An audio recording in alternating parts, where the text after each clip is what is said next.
صحیح مسلم حدیث نمبر 590۔ حضرت ابن عباس رضی اللہ تعالی عنہما کے غلام حضرت قریب رضی اللہ تعالیٰ عنہ فرماتے ہیں، میں نے نبی اکرم صلی اللہ علیہ وسلم کی زوجہ حضرت میمونہ رضی اللہ تعالی عنہا سے سنا، وہ فرماتی ہیں رسول اکرم صلی اللہ علیہ وسلم میرے ساتھ لیٹ جاتے اور میں حیض والی ہوتی تھی، میرے اور آپ کے درمیان ایک کپڑا ہوتا تھا۔ صحیح مسلم حدیث نمبر 591۔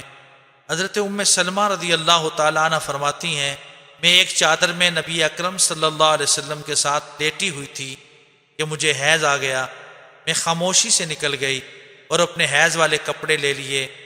رسول اکرم صلی اللہ علیہ وسلم نے مجھے فرمایا، کیا تمہیں حیض آ گیا ہے؟ میں نے عرض کیا، جی ہاں۔ آپ نے مجھے بلا لیا اور میں ایک چادر میں آپ کے ساتھ لیٹ گئی۔ حضرت ام سلمہ رضی اللہ تعالی عنہا اور رسول اکرم صلی اللہ علیہ وسلم دونوں ایک برتن میں جنابت کا غسل کرتے تھے۔